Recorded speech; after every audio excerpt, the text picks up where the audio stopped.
Welcome back to another episode of When It Matters. I'm Elle Noble, Founders Associate at Meshed, and I am here with James Howard and Ben Stocken. It's amazing to have you both. This has been a highly anticipated and quite unique episode because we have the accountant, but also the customer and a founder as well. So this is going to be a really interesting one. Great to have you both. Do you want to start with a couple of intros? Yeah. Thank you very much for having us. I'm James. I'm for my sins. I'm an accountant. Been doing it for 16 years. I grew up in a very regional, very small firm, um, which gave me a real client focus, a real sort of being on the ground, providing the extra value without having to necessarily raise costs. So then when I've come to RPG, which I started about 6 weeks ago, it's for me a massive culture shift, a massive change, but also I can bring in some values and some perspectives that maybe people haven't had access to because it's very much sort of process driven, whereas I tend to take a more how can I help you drive. So it's an interesting journey that I'm going on, and there's lots of change that I'm working through at the moment, but I'm very much enjoying it, and I get to now work with people like Ben. Amazing. Gives me an intro, hey? Yeah. Elle, first of all, thank you for having me on the show. First intro, I'm a customer of James's. I'm a second-time founder.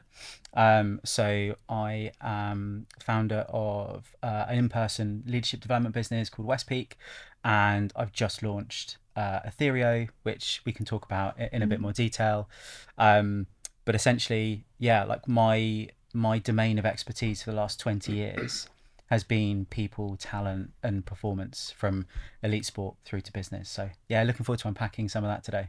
Amazing. Well, this is particularly interesting for me because I started out as a recruiter and was kind of I kind of worked in exec search building kind of C-suite teams and like looking for those like future game-changing leaders who could go in and completely transform a business was my favorite part of the job. So I can't wait to get into this. Maybe we could start, obviously, James, 6 weeks into your new role, you're in a bigger firm, 150 people, and you're building tech as well, right? On the AI side, you're Yeah. both in the kind of very deep into the AI space. I'd love to talk about what it takes to kind of go into potentially a more antiquated industry into a bigger firm and kind of start the kind of encouragement to move into a new era for the company, an AI driven era, and how whether that's kind of you come up against sort of challenges and how you kind of overcome those. Yeah. Yeah, no, absolutely. I mean, accounting's been around well since the dawn of time. So when you come to antiquated industries, it's definitely up there. And I think because it's a very legislative industry and very compliance based, of these are things we have to do. If you're in business, you have to do a set of accounts. So there tends to be the difficulty in building relationships with people of you have to do this, right? And people don't necessarily have a choice on whether they do it or not. And I think the good thing about AI is a lot of the compliance side stuff is getting to the point where it can be automated, and it's not necessarily going to have a lot of human processing. The key thing is then to make sure you keep the human oversight. So you're not just letting the AI, the models, the programs just run loose and take the whole process over. Something I heard at one of Ben's sort of gatherings he has quarterly was about keeping the human in the loop. So it's how do you use these tools whilst making sure that final sign off is human. And I think the thing I'm discovering in the accounting world is the resistance doesn't necessarily come from, oh, I don't want to automate that, or I don't want to improve that. Then the question is, well, what happens to me? Where does my role go? If you're going to automate this process that I'm doing, what happens to me? And my response is, I want to free up your time to lead into the more service related, the people related, the advisory services. Because if we look at 2-3 years time, when I say a lot of the stuff's going to be automated, we need to look at now what's not going to be automated. So AI is not going to be taking clients out to lunch. AI is not going to be going to a networking event. AI is not going to be building relationships because AI isn't actually AI. It's not intelligent. It's data processing on a scale we can't comprehend. And that's where you need to get people to think, hang on, how can we process data better? Free up your time to go and learn how to talk to people, to go out and network. Because one of the big things I'm realizing, especially in the younger generation, is they're not getting out as much, especially post-COVID. I was sort of from the age of 23, 24, just taken to networking events, taken to client meetings, thrust into you need to learn how to talk to people.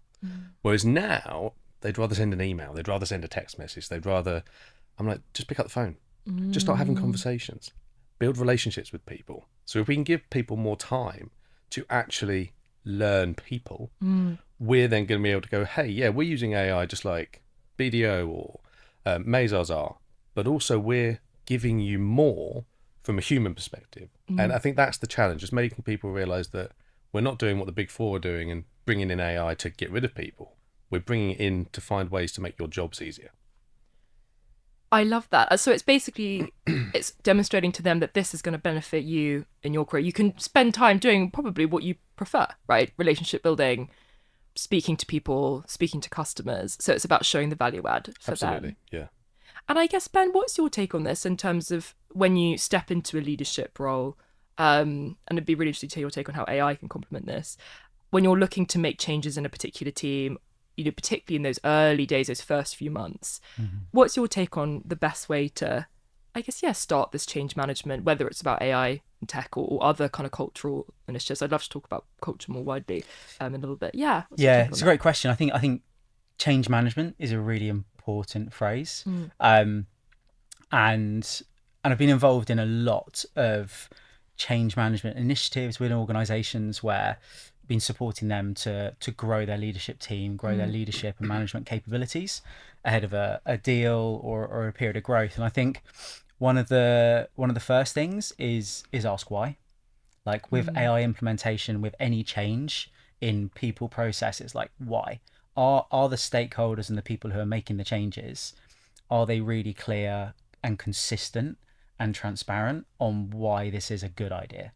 So the why bit's really, really important. Let's get that kind of aligned. And then the second bit is working out like what's going to overcome the change equation for the people that change is happening to them. So the change equation is really simple. It's basically that people will be resistant to change unless they see a personal benefit outweighs their current behaviors. So it's then like, why are we doing this? And how do we sell the selfish reason as to the future benefit state for the people we're changing stuff for? And so those two bits, I think, get missed a lot by business leaders, because we need to go fast. We're building things, our margins are compressed, the world's transforming. We need to go super fast. But taking a step to really anchor that change in why are we doing it and who are we doing it for and how do we sell that to them is probably the bit that I see that gets missed. Interesting. And I guess to kind of just go back a little bit, obviously both of you pretty experienced leaders in kind of different ways. When did you, at what age and at what point in your career did you guys start managing people and kind of start stepping into leadership roles? And what was it that took you guys from, for example, being an accountant into that leadership position? So go back a little bit. I think for me it started really young. So I used to sail a lot when I was younger, representing my country, used to travel all over the world sailing. And I then sort of at the age of 17, then started stepping up into a coaching role. So help assisting in some of our, the local RYA squads, stepping up to running national squads, and then went to a couple of world championships as a coach. And I sort of did that working for the RYA for 8 years whilst I was at university.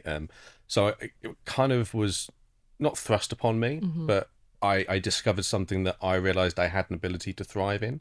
So I learned a lot from a very young age about people's learning styles. VARC, do people learn best by visual, audio, reading, kinetic, and sort of applied that to a very specific use case of teaching people not how to sail. I don't think I was ever the best instructor of, you've never sailed before, let's get you in a boat and teach you. I was always more the person of, okay, you know what you're doing, let's make you a bit better. Let's take you to here.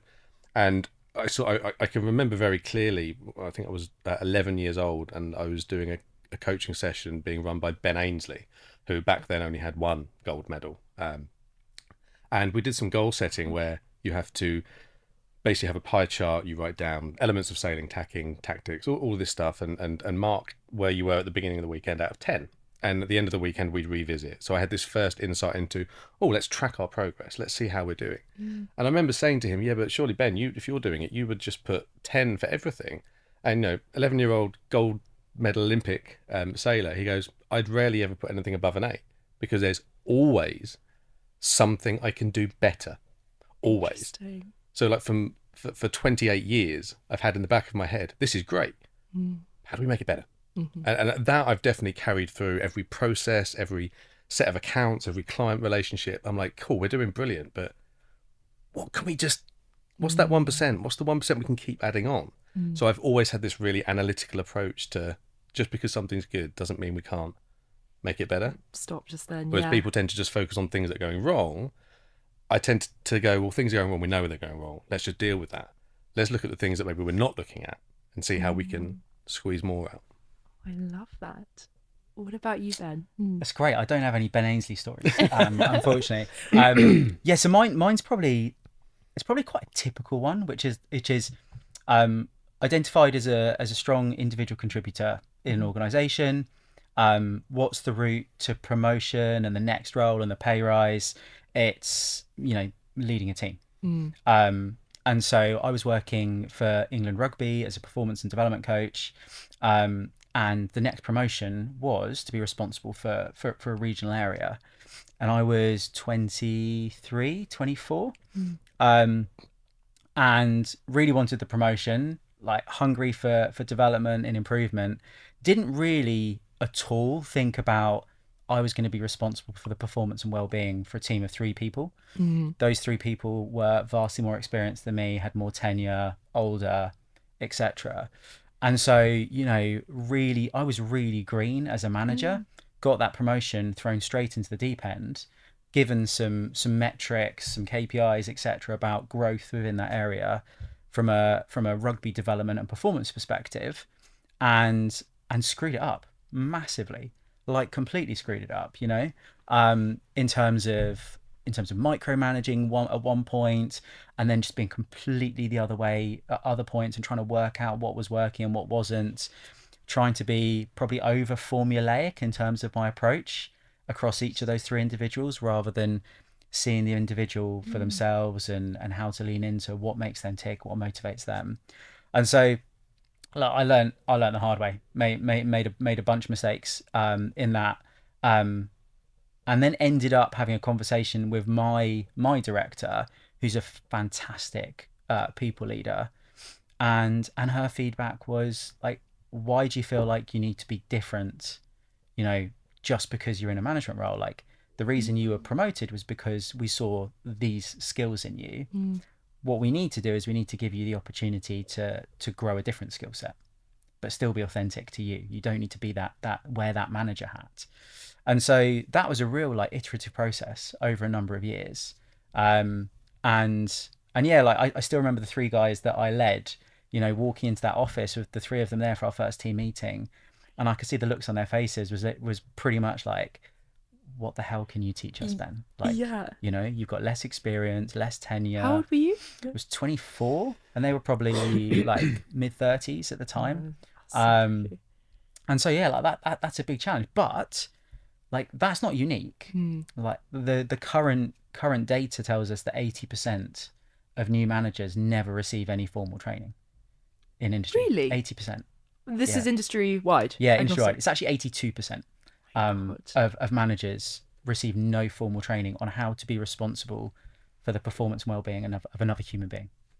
I think that's mad to me. I mean, it's also really interesting because I think about this a lot, particularly with the AI race, and you've got all of these, I think perhaps probably more than ever, really young first-time founders who've got an immense amount of pressure, whether it's from investors or just from the race itself. And somehow they've got to carve out some sort of culture with their team. They've got to learn how to motivate, how to read, particularly because there's such a war on talent as well. So people are maybe being paid less than they might have otherwise been, or they're paying such big salaries, and so the expectations are really high. So for a young first-time founder, who's a young customer that you're managing, or second-time founder even, what would be your advice in terms of, first of all, being younger than the rest of the team? Because I think that's becoming increasingly common. I mean, being 10 years younger than your team is, that dynamic. How do you kind of garner that respect? Let's start with that. I'm really interested in. Yeah, I think age is never a barrier in anything. I especially think in this day and age, we're seeing a huge influx and growth, especially in the tech space of, you know, people have got AI tools now. I've got an idea that I've had for 7 years. I've never had, you know, a means to put it into, you know, a tangible product. Now I do. So I think if you've got an idea and it's unique, age doesn't matter. Okay. Hire the people you need to hire. But I think this is sort of the space where I try to get in with people is, especially with the investment people are getting now, and people are coming, hey, I've raised 2.5 mil, fantastic. There's this need that they have to spend it. And what we see is that there's sort of an invisible 18-month barrier where about 90% of startups and new businesses don't get past it. So they don't maintain status as a going concern beyond 18 months because they go out of the blocks, I'm going to hire this, I'm going to do this, and then suddenly they get to 18 months and they go, oh, all my money's gone. And then people walk away. People go, okay, well, I haven't got a job anymore. That's where you lose credibility. That's where you lose respect. So it's talking to people, and it's looking 2, 3, 4, 5 years in advance maybe of, okay, let's look at cash flow. Because, you know, turnover is vanity, profit is sanity, cash flow is reality. You can have all the profit and turnover in the world. If you don't have the cash, your business disappears. So it's sitting people down and they go, I need a CTO, I need a CMO, I need a CFO. And you go, okay, that's £400,000 right there. Do you need that on day one? And they go, or do you want it? And I go, I want it because I can tell people I'm like, okay, so let's look at, if you need that skill set, let's look at a fractional service. There are plenty of fractional CMOs, CFOs, CTOs.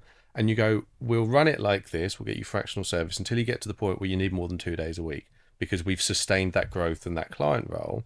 And you just get people thinking more about actually running the business rather than just the vision that they've had and they've brought to market. You don't want people to be completely involved in every aspect of the business because that can get a bit difficult to then get them to step away when you need to. But they need to have an understanding of it.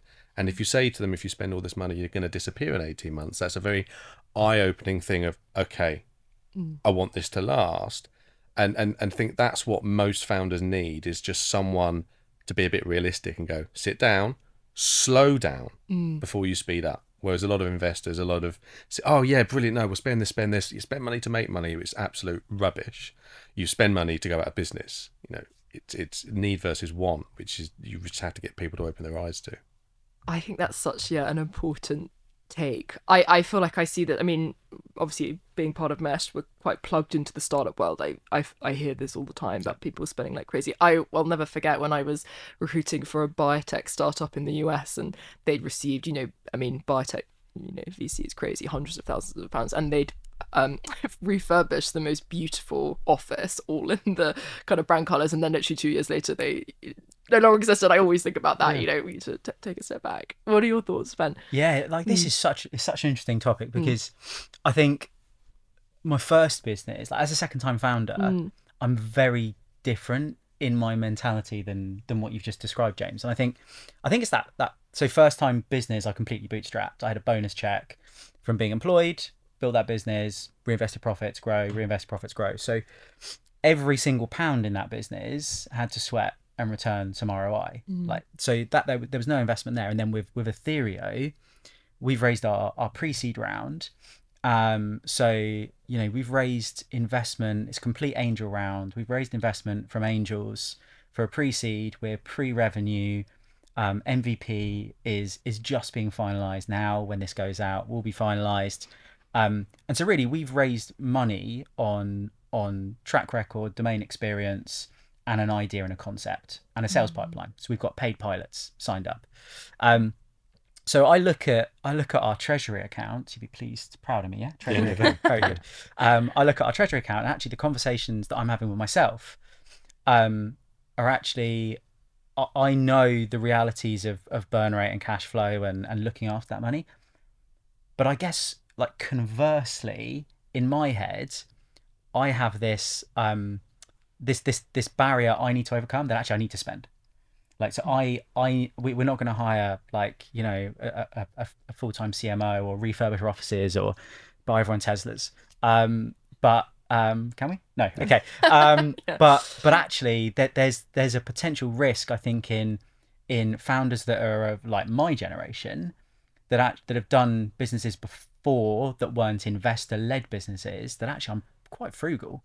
Interesting. And so there's a bit of like, we actually do need to spend, and we've raised money. I've raised money for a certain spend case hypothesis to build product and go to market, and I'm having to overcome almost like an emotional barrier to actually go, I need to spend that now because I've told my investors that's what we're going to do.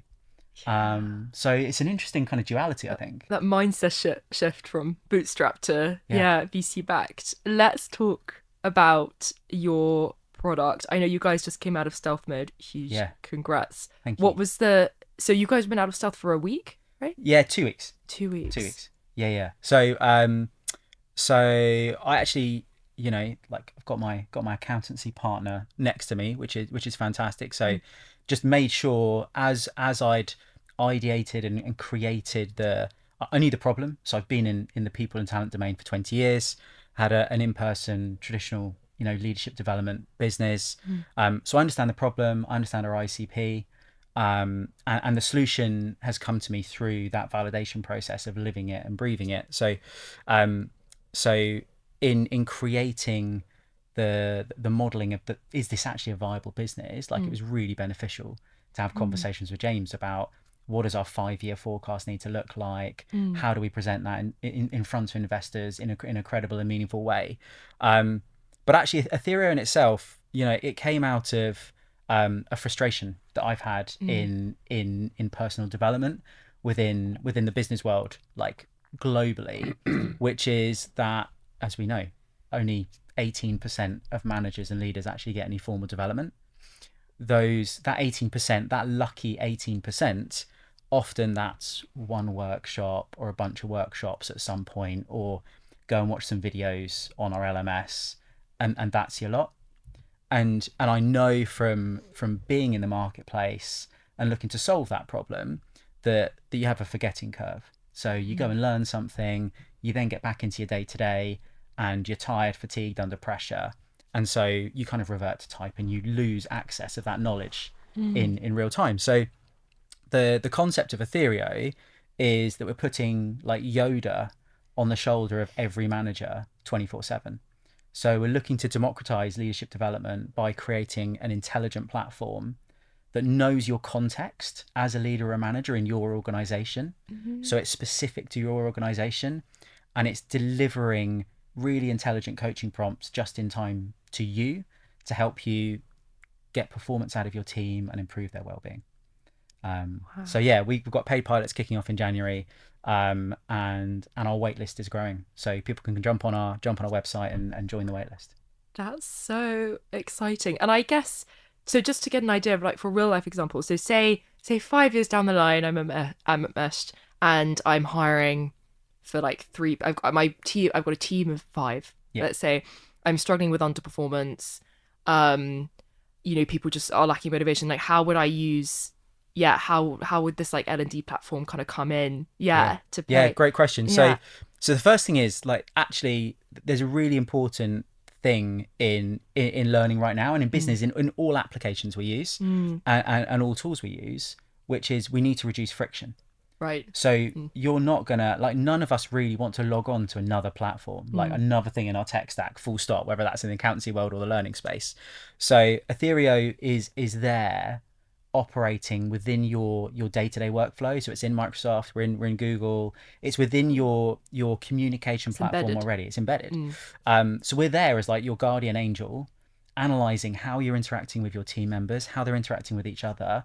We're able to analyze language, we're able to analyze different communication patterns to be able to help you for the first time really get an insight into how your team are your team health, how they're responding. So it's basically like a personal trainer for you as a leader to be able to really, really do what you're supposed to be doing, which is look after and empower your team. Oh my goodness, I honestly, I wish I had this before when I was managing a team. This sounds like such a kind of game changer. And I guess also for you, James, and I'd love to talk a little about the role of accountant and customer, that dynamic and how that's changing. But when you're something I hear all the time on this podcast when we're speaking to accountants and finance professionals is that sometimes 50% of the conversations they're having with their customers is about numbers, and the rest of it they're a sounding board, they're a confidant. Sometimes the customer just needs somebody to listen. And how much how much insight do you have into how good of a leader your kind of customers are? Is that something you talk about with them? Do they talk to you about kind of underperformance, and do you think you've become quite attuned to spotting a company with really solid leadership versus not? Yeah, no, I think, again, in my role and the way I've always worked is I try to build relationships with my clients. You know, I like to know where they go on holiday, not because I'm stalking them, but it's a conversation point. It shows that I'm listening. It shows, and I always try to listen more than I talk, because it gives me context. It gives me information that I can pick up on. And a lot of what I do with clients is planning ahead. And I sort of, one question is, where do you want to be in 5 years' time? You wake up on a Tuesday morning, what are you doing in 5 years? And if they go, you know, I'd love to be just not having to worry about going to work. Fine, brilliant. That's a starting point. How do we get there? Or quite often as accountants, we get quite, oh yeah, I love doing these amazing tax things. Oh, we can make you more money. The cost of doing those things often isn't realized by the accountant, but it tends to be a loss of time on the client side. So we can then talk about the numbers and go, oh, the numbers are great. You've made loads of profit, and the client's burnt out. They're completely exhausted. We need to look at it from like a life aligned planning perspective of how can we make your business work with your life better. So I tend to get quite involved with my clients. I like to meet their team, meet their staff, and one of the things I've said to Ben is, you know, we're on the pilot, and I'm really looking forward to being on the pilot, because especially in the hybrid work environment now, I think getting a team of 16 in for a leadership workshop and someone's like, oh, I'm ill today, or my daughter's and it'd be a nightmare to try and arrange that around people's schedules. And also with the younger generation today wanting to just have access to things on my phone, on my computer, I think this is where Atherio is gonna fill a literal void that is there. But then I also then have an opportunity if I go out to see a client and they go, oh, we're just having some problems with the staff or this manager. I'm like, I know a guy. Yeah. Like, we have a tool that we can bring in, because I think there is we have it in our team. There are people in manager positions, people in assistant manager positions that are very good at what they do, but they've just been, hey, you've been here for 2 years, you're a manager now.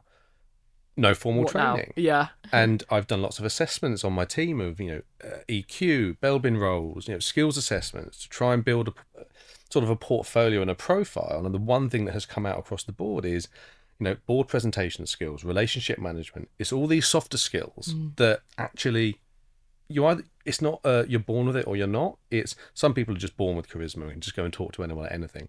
Some people are very introverted, but you can bring them out of that shell if you give them the right process. So I think in doing that and working with my staff that I have been over the last 15 years, it's given me a unique insight as to how I would like my business to run, which I don't like talking about the numbers at all, because actually the numbers are irrelevant. A profit and loss and a balance sheet, they're irrelevant on the day they're created. They only become relevant if you can compare them to 2-3 years before or projected for 2-3 years forward. If you take them as an isolated, most clients will say, well, it's just to tell me what my tax bill is, which primarily it is. It's only useful if you can use it in a comparative nature, and that's where I like the conversations to go. It should rarely be about the numbers. It should be more about how's the business performing, which is where the leadership conversations can sometimes, don't always, but they can do.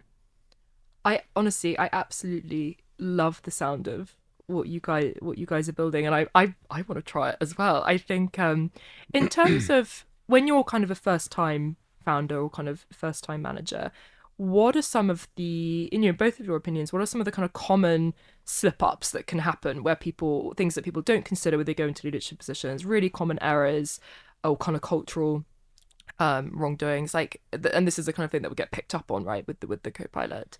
I'd love your thoughts on that. Shall I go first? Okay. Two biggest common errors. First one, not being like your authentic self. That's interesting. I think there's a it's hard, isn't it? Like, it's hard to go, particularly. So if you've got two different cases. You've got someone who's promoted from within the team to leading the team. That's quite common. And then you've got a professional distancing bit which needs to happen. So you need to create some professional distance. But the risk there with even not creating that professional distance is you stay in the friend zone. Yeah. And if you stay in the friend zone, then actually you lose that credibility and that ability to leverage kind of performance and have challenging conversations, which, in any environment, the best idea must win for me.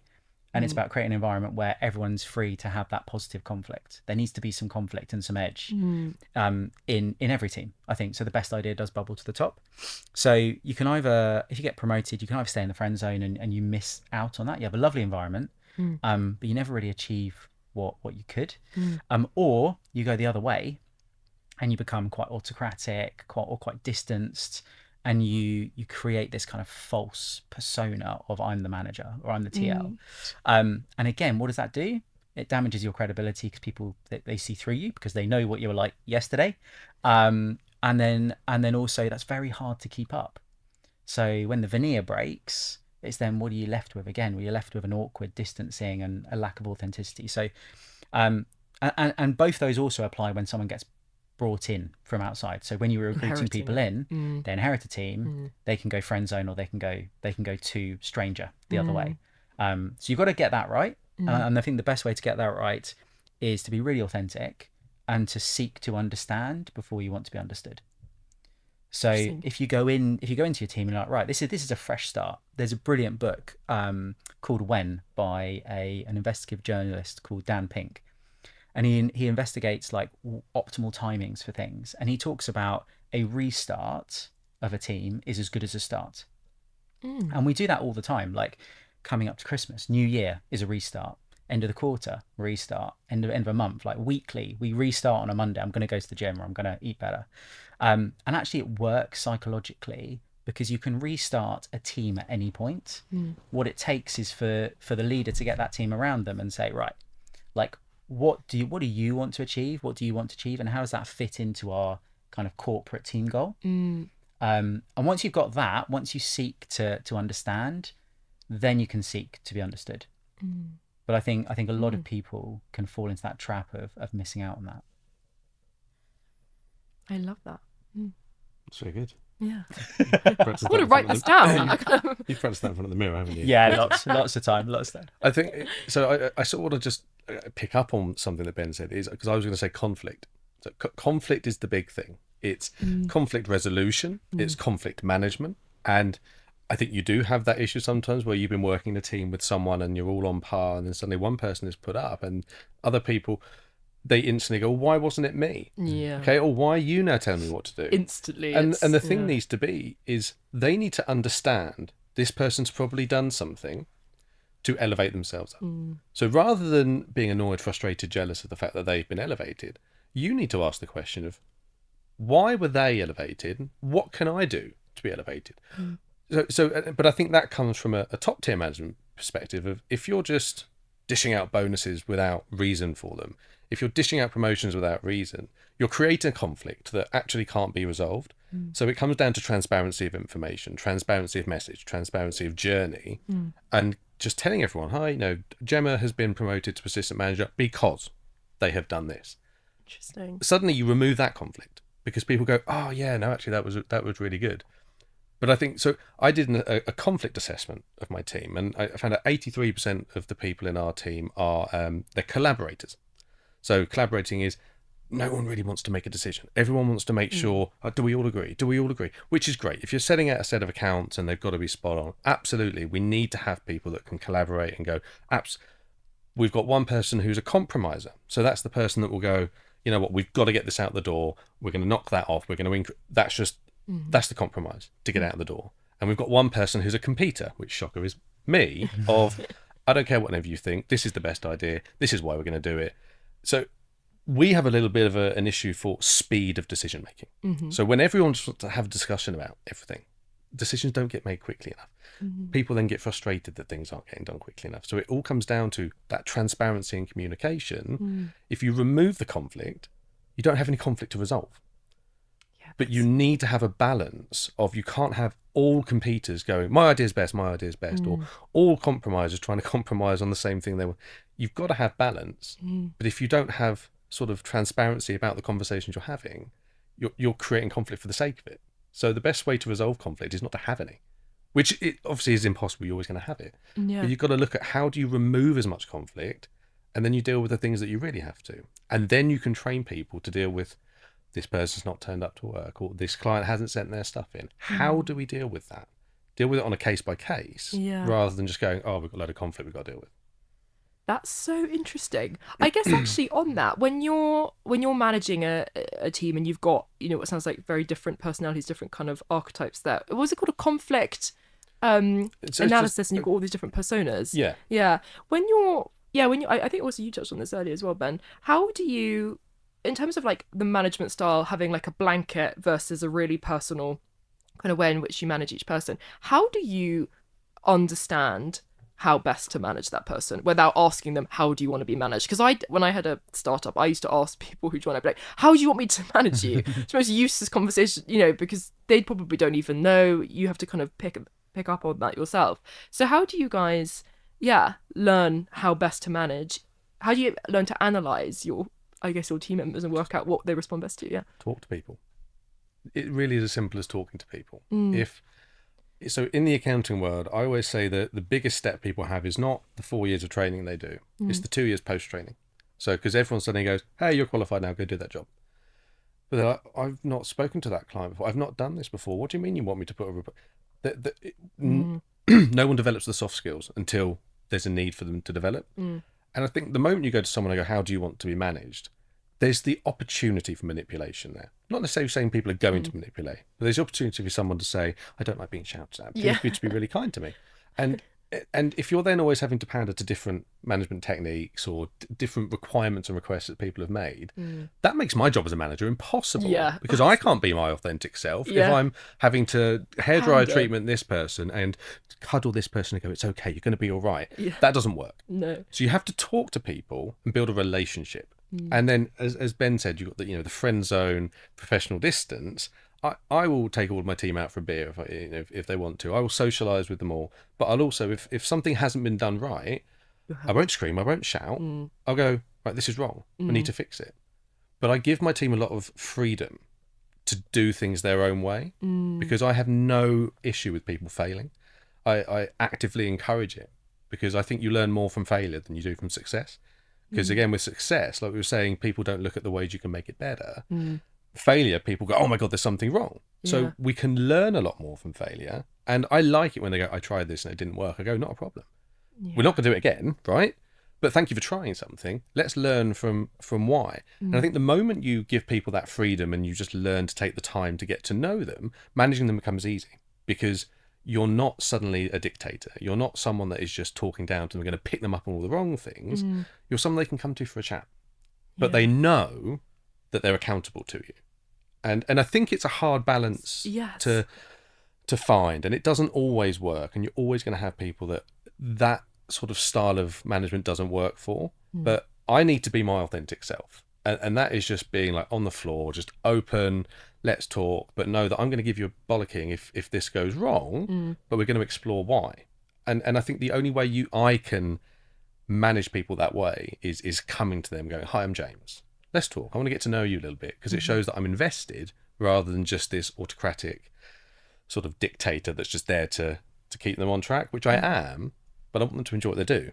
So it's hard. And this is why you need people like Ben giving the toolbox that is infinite in its sort of availability to give people the tools they need to be themselves. Yeah, it's interesting. I think the bit that I pick up that James just talked about is the visualization I had there was it's like inverting that hierarchy pyramid. So if you think about our org charts, you'd put the founder CEO at the top and then everyone would branch off underneath, which worked well in the Industrial Revolution era. Everyone knew their place, etc. But actually, for today, we all have more choice about who we work for, where we work, etc. That's fantastic. So actually, one of the killers in performance and productivity in the modern day organization is coasting. Is people coasting? Silent quitter. Well, we had quiet quitting. I think we had quiet quitting. Now we haven't got quiet quitting. We've got a budget coming up soon. The reason we haven't got quiet quitting is because we got quiet coasting. So actually, if you look at the talent businesses that I speak to, actually the reason why the recruitment market isn't booming at the moment is not because of quiet quitting. That happened 2021, 2022, 23, 24, 25. We've got quiet coasting. People just so you've got employees occupying seats, doing 40% productivity.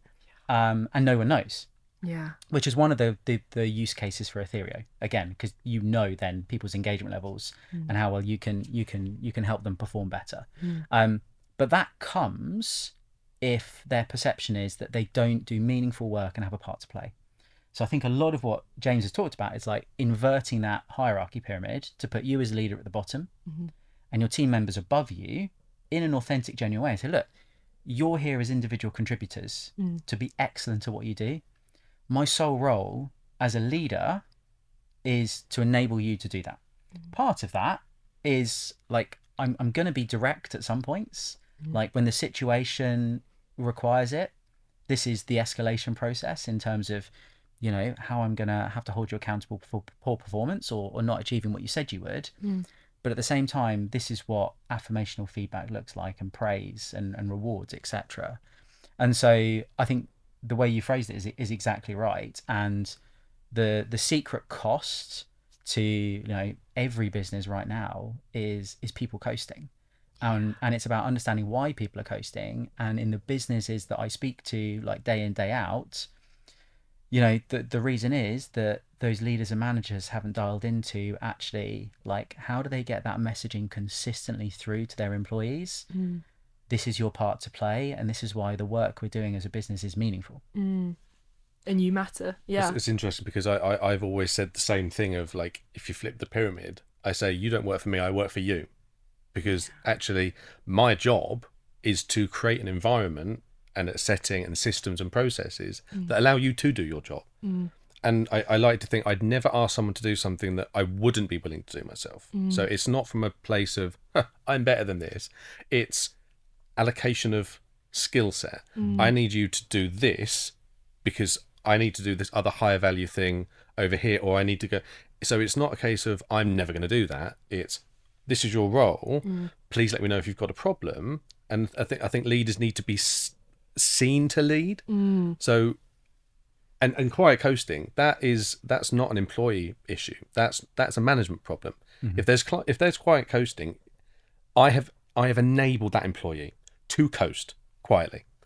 So they're gonna, and if you've got an employee that will do that, they're gonna get away with what they can. They're gonna try and get away with whatever they want to. If I'm the one not picking up on it, that's on me, not the employer. Well done, employee, for coasting through. Okay, bad me for not realizing. But also, it's not fulfilling it's not fulfilling. So if you've got an organization where you've got the majority of people, and again, like coming back to like Gallup research, something like 81%, I think it is, of employees in a massive survey, like labeled themselves as disengaged.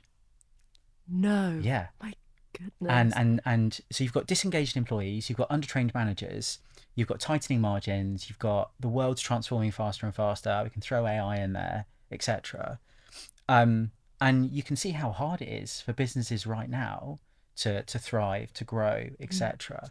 And so the whole disengagement piece just comes back to, for me, like just being really clear as a business on like, what's your mission, what's your vision, what are your values, and how do you reinforce those across the organization day in, day out. And that starts with managers and leaders role modeling those behaviors, because it's too easy to say, we really value full feedback and radical candor on organization from everyone, and then you get some feedback from one of your employees and you're like, yeah, no, you're wrong.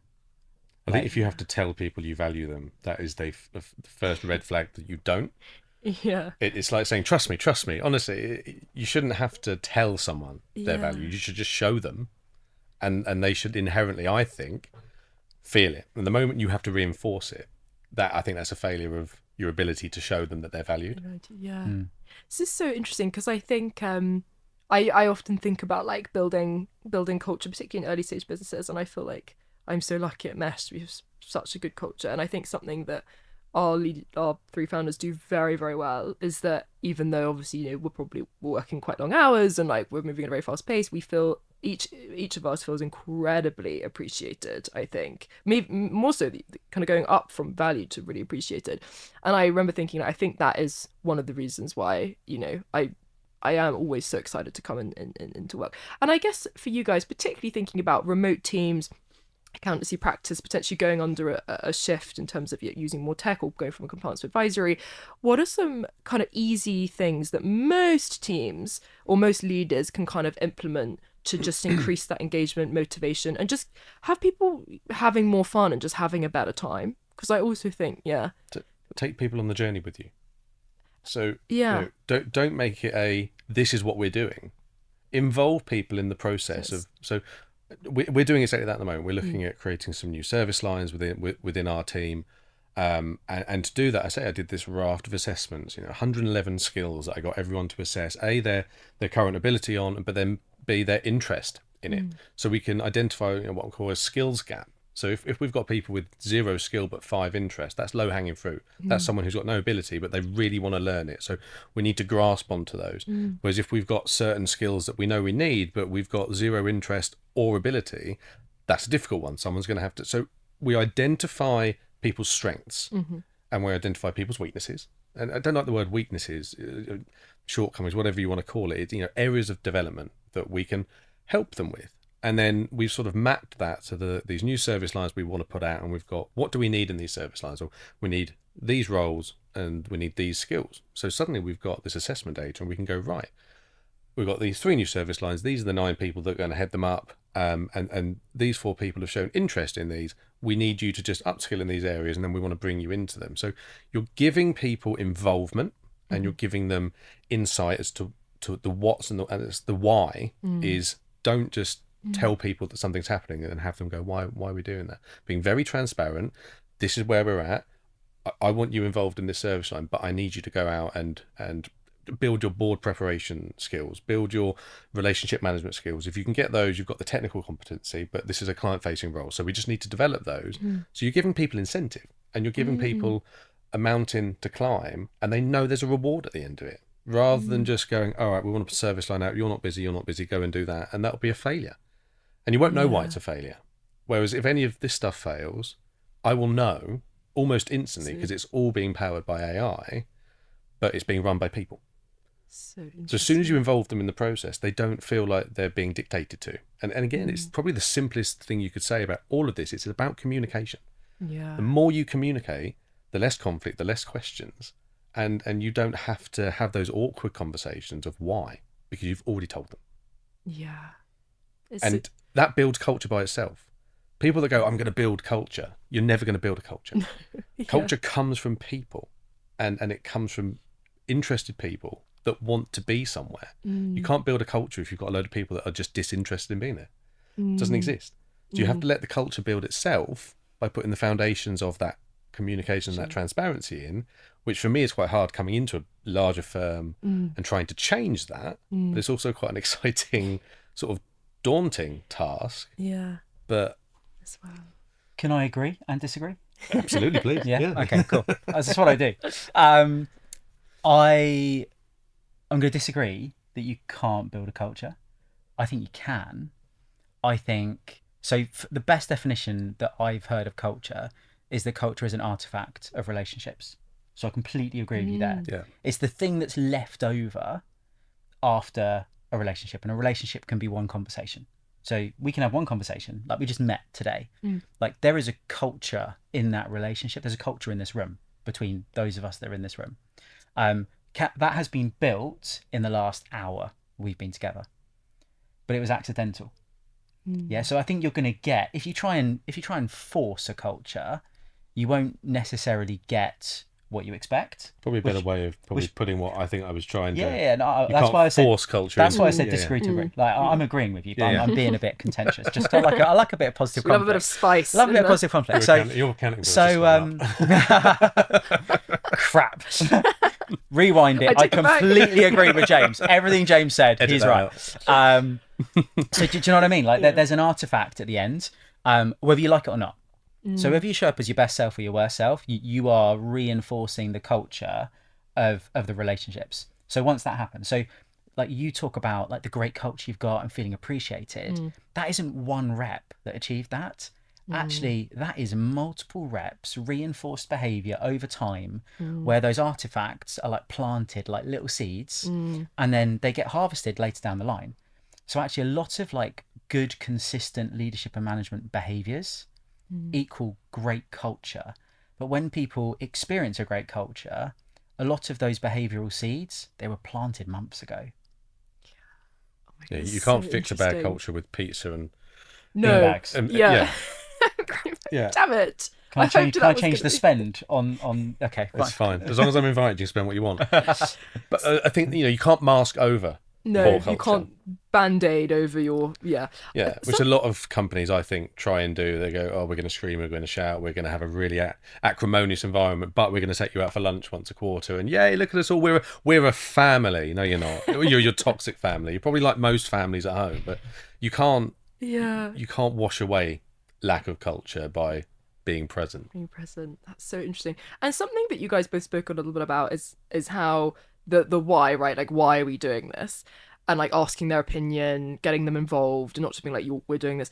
I'm always quite interested in how much decision making should be done in public from leaders. I'm always really interested in this. Like, I think particularly at Mesh, we're a small team, so like we always kind of know the founders are incredibly good at like, laying out what they think we should do, but also we can kind of jump in and our opinion. But I can imagine in a big company that's harder to do without it potentially getting messy and too many people chipping in. How much information should leaders share? And also particularly if things are going wrong, right? If cash flow is really tight, oh god. I mean, sometimes we hear about in the US companies, employees sign into their company accounts and they've been signed out and they've been fired and they didn't even know about it. Yeah. So how much information should be shared? And when things are going wrong, how early and how much should employees know about that?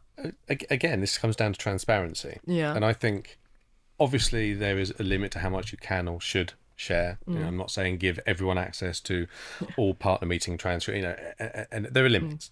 But I think you need to be open and share. The moment you start hiding stuff, that's when people start to, well, what's behind that door? What's going over here? I look at it from the point of view, I do most of my sort of leadership in public, apart from when it comes down to people. So if someone's done something wrong, I'll take that person aside. I will give them the luxury of having that conversation be private. You wouldn't call them out in a... I don't ever think that's progressive. Yeah, I agree. I think it's agree. That is the first step to losing someone or losing several people in one room. You can absolutely hold people accountable in public, but you shouldn't roast them. You shouldn't sort of carry them over the fires in front of everyone just to make yourself feel good, because all you're going to do is everyone else is going to go, oh crap, I'm next. But that's people want to rule by fear. Oh my god, I've got to do a good job or they're going to do that to me. That's nonsense. If somebody needs to be held accountable, I'll do it privately. I might make a public announcement as to why this person has been taken off a service line or why this person's been moved to another team, because again, you've got to be transparent, but people don't need to know what they don't need to know.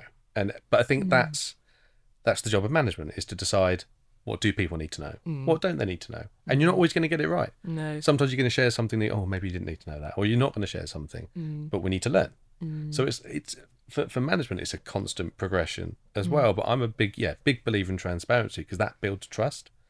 It was Ben said to me, that must be a year ago now, is trust isn't earned, respect is. And I was like, no, actually that fits right, because I feel I have to earn people's trust, but I give trust. I trust until I give them a reason not to trust.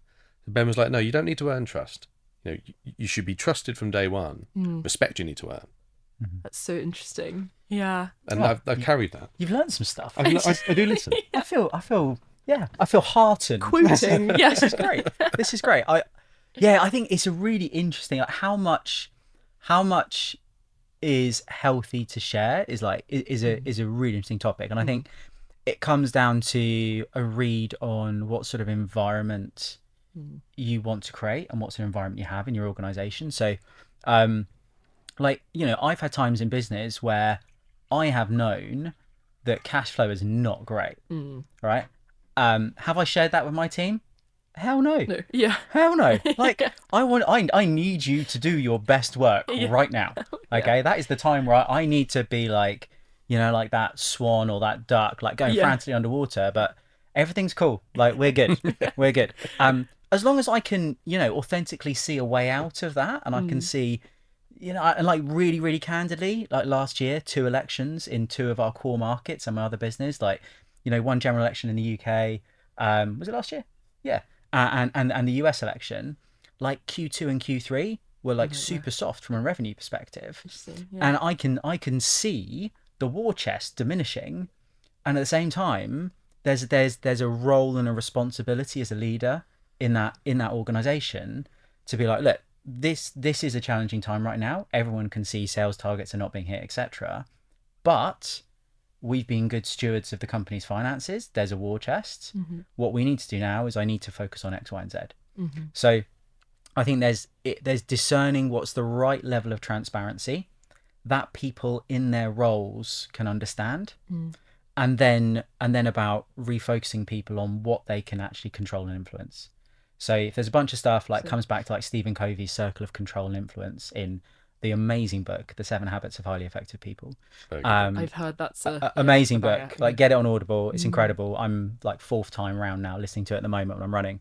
But that circle of control and influence and concern are really, really important. And if you are giving people too much information and it's stuff they can't control or influence themselves, then they just start worrying. Yeah, that's so true. If you take an example of you've got a room with 200 people in it, and there's a fire, and you need to get the people out of the room. If you go in and calmly say to people, "Hi guys, we need to get out of the room now for this reason, come to the exits, please. You're going to get everyone out. Everyone's going to achieve what they need to do. You've given them the information they need, and everything has been controlled and calm." If you run into that room and shout, "Fire!" chaos. Yeah. So suddenly you've got people trying to squeeze out the same doors. And I know it's a bit of a general sort of image, but it's the same for business. If you create chaos, you're going to get chaos. Can we flip that on its head? So I think if we go into this like a bit more detail, when you are managing a difficult scenario or a challenging scenario, like change management, coming back to that transformation, I think that analogy works perfectly. Like actually bit by bit. So coming back to your first question about change, like small pockets of pilot change where you just change stuff for a little group of people, then you listen to them and say, and then they can be advocates and like evangelists for the rest of the population. They're going to experience that change. If you've got great news or great opportunity and you want to light a firework underneath your team, walk into the room and throw the firework. Yeah. Absolutely, yeah. So it's 100%. A really cool analogy and it works both ways. Maybe don't throw the firework into the room because then you might... No, throw the firework. Throw the firework. Why? But we need to cut the staff, I know. Instructions unclear. I've ended up... Again, I think it comes down to what's the message? What's the information? But again, that's a management decision to make on don't just be robotic about I have information to give you, here it all is, read it for yourself. You need to make a decision, and that ties into culture, it ties into change management, there are so many things to consider, and I know that I have to work on my leadership and my management as well, and that's obviously I love working with Ben because I always pick something up, because again I can always be better. Yeah, there's improvement. There's a quote analogy I'm going to nick from my CTO in Atherio, Dan, which is that he's like a very, very tech focused individual, being a CTO, and we were talking 3.5 years ago when I met him about leadership, and he was like I don't really get it, like in his culture it was like, it's quite an autocratic culture, etc., like lots of hierarchy. And I was talking about empowered leading and, coaching people, etc. And what he said, he was like, we had a long debate about it. And at the end of it, he said, okay, I think I get it. I think what you're describing is like Leonardo da Vinci. Like, leadership is where science meets art. And for him, he was like, that's Leonardo da Vinci. Like, if you look at da Vinci's work, like, he took science and principles of science and physics and, and anatomy, etc., but then his medium was art. And I love it because I think that's leading people and teams and businesses. Like, you can't just do your MBA, come out of wherever and go, great, I'm a qualified leader. The messy art bit is in the application. And I think that sticks with me a lot. Oh my goodness, yeah. Science is the training and the studying, and then art is the application. Actually, I love that. I'm just conscious of time. I wish we could talk. I wish we had another several hours and we could really continue down this route of like leadership and everything like that. I think to finish up, I would love to know from both your perspectives how the role of the accountant is kind of changing. We've talked a lot about AI, we've talked about leadership, being more, being more the numbers, going on to the advisory side, from both customer and in-house perspective. What do you think that looks like? Yeah, I mean, we're in an ever-changing world, and the world we live in now is going to be very different in 6 months, and that's going to be incredibly different to 12 months because AI is growing at such a rapid pace. And obviously, I spend a lot of my time looking at how we can bring AI in, and I sort of asked 3 questions. It's, can we do it? Invariably, the answer is yes, because you can pretty much do anything if you really apply yourself to it. So can we do it? Yes. Should we do it? So the next question is, should we do it? Just because we can doesn't mean we should. If that's yes, it's then, can we do it in a secure way? But I'm looking to try and use AI for things that AI can do, to give me the time to double down on things it can't. So I'd like to not be in the office at all, out 5 days a week, going and meeting new clients, meeting existing clients, building relationships, building an understanding of how that person's life works. I take a big interest in people's life outside of their business, because a business doesn't work if it doesn't work for an owner's life. So if an owner wants to go traveling for 6 months of the year, but their business means they can't take a day's holiday, that business might be incredibly profitable, but it's not working. So it's about getting people to, and I think we have the luxury now in this day and age to actually, I can make my business work for my life, because there's, like, you can earn £120,000 a year working 6 days a week, or you could earn £80,000 working 3 days a week. They're 2 very different conversations to have, because the one thing you can never buy back is time. So have these conversations, and that's where I'm pushing how I work as accountant. It's definitely how I've been working with Ben, and I plan to work with him moving forward. And other clients, it's getting people to look outside of their business and go, before we make any changes here, what do we need to preserve here? Have you got kids? Do you have a holiday home? Have you got elderly grandparents?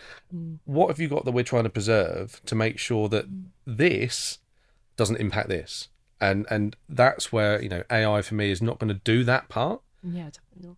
I'm using AI to give me the time to have those conversations, and still obviously focus on the business, make sure we're making the correct decisions, tax and all this stuff. But for me, that's consequential. That shouldn't lead the decisions we make. It's just the byproduct of, we've made a decision here. What do we put in place to make sure that works? I love that. So you're looking at basically their lives, like, holistically. Yeah, 100%. far more than just business. But that's otherwise people burn out. People get tired, and if people start to resent their work, because it doesn't matter how much they love what they do, if they start resenting it because they're not seeing their kids, or they're not having any time off, or they can't afford to go away for a week, because the whole business will fall apart. These are real things that actually that business has no value. It can be turning over it can be making £5 million a year profit, but there's hidden triggers in this of, if the business doesn't run without you, you have no value. If you have no one in your business that can perform these roles, it has no value. So it's also having conversations about, you're building something, but let's make sure we build the value in, so that the day you want to walk away, you can. And I look at it from I can, but I don't want to, not I need to, but I can't. Yeah. It's giving people choice. That's such a powerful reminder. I love that. Yeah. Yeah, look, really quickly for me, I think for me, like, as a business owner, as a founder, I think what probably even just a few years ago, like, used to be the value add stuff that you'd want from an accountant. Like, compliance is like a non-negotiable, but the value add stuff, like, now that's the value. I think AI and automation, like, will create a lot of the compliance process for us. But I think for me, like, the reason, one of the reasons why I'm working with James is, from the outset, from literally the conception of my business, was the value. It's not the value add. It's all of that advisory work and that future proofing, and the experience he's got of thinking about different future states of the organization, and when we might need a full-time CFO, what the business is going to look like, and how we can prepare for that, and put in place those triggers where we'll come back together, reconvene, discuss this, and go, actually, what do we need to do here? That proactivity is no longer the value add. Like, for me, that's everything. Because if I know I've got a partner I can work with, and that's a safe pair of hands, it just frees me up to go and do the stuff I need to do. Yeah. I love that. What a perfect note to end on. James, Ben, thank you so much. I think we'll have to do a part 2 because I didn't even got through half of what I wanted to talk to you both about. Yeah, it's been amazing to have you both on the pod. Ben, we'll put links. Thank you. When this, I don't know when this goes out, but when it will go out, I think you'll be live, I believe. So okay. yeah, we'll put links. James as well. Amazing to have you both, and thank you so much. Thank you for having us. Thanks, El. Great fun.